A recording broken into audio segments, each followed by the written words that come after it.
Alright, what's up fam? Today I'm going to be sharing with you two of my very best indicators, and the second one is my favorite. So the first indicator is the moving average. So I've used these indicators for a while now, have tested them, have seen them work, and by the time I'm sharing them with you, they definitely a big deal. So just have to come over here to the indicators tab, click on it and search for moving average exponential, because that's the name of the indicator that I'm about to share with you. Firstly, I bet you're familiar with this one. Many people do use this, but I use it differently. So it's the moving average exponential. So I already have it selected, so I won't have to select it again, but it's over here. So I already have it selected, so I won't have to select it again. So just come over here, and I think by default, if you have just gotten it, you have to be unselected, so you just have to select it here. And every time maybe you don't want to see it on your charts or you don't want to use it, you can always select it or unselect it from over here. So I will select it. So what this indicator does, for starters, it acts as the dynamic support and resistance. So you could tell that every time price is below it, we are selling, and every time price is above it, we are buying. So check out this. So every time price was above it, we were buying, and you don't want to sell once price is above the moving average, because you're trading against the trend, and it's not a good trade. So speaking about the moving average, there's one more trick I add to this moving average that really makes it special. So you come over here, and toggle settings. So by default, once you get the moving average, the length will be 10 by default. So I recommend you change the length to 50.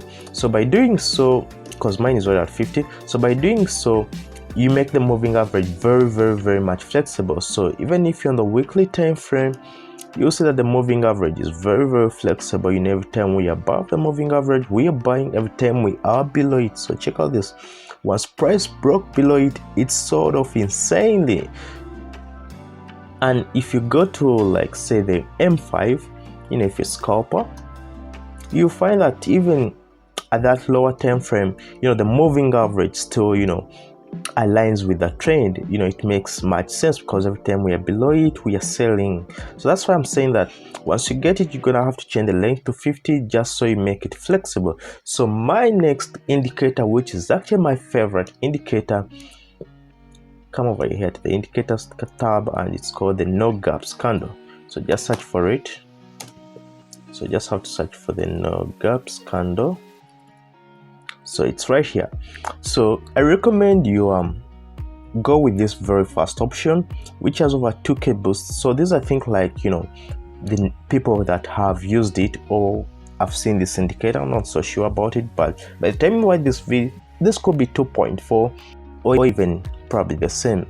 So anything that is below 2k, no, that's not the one I'm speaking of, because quite often once you search for it, they often recommend a number of them. As you can tell, quite a number of them here. So the one I'm talking about is the one that has 2k or even higher by the time you're watching this video, and by the author right here, whose name I can even hardly say out.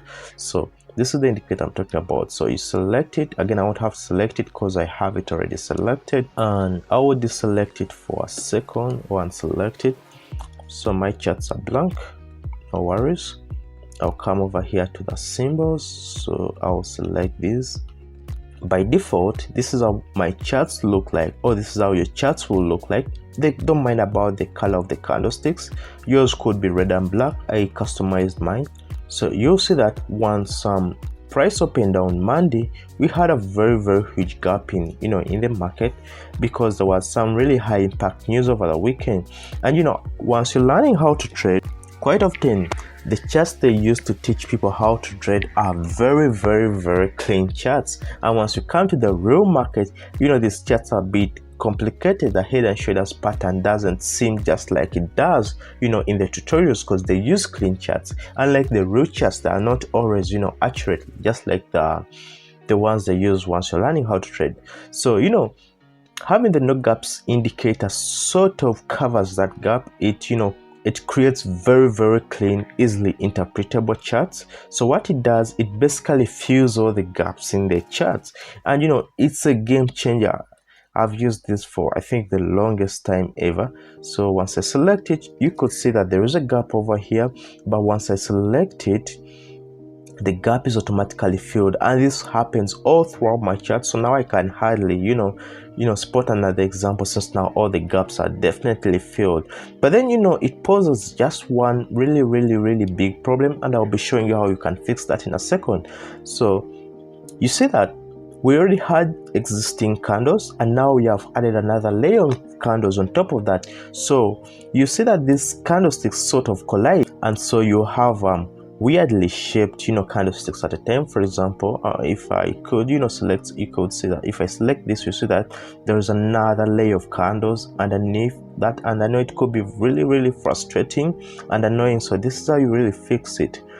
So you come over here to the settings, you come over to symbols, so you unselect these original ones, you unselect them, so you only remain with this one layer of very clean candles.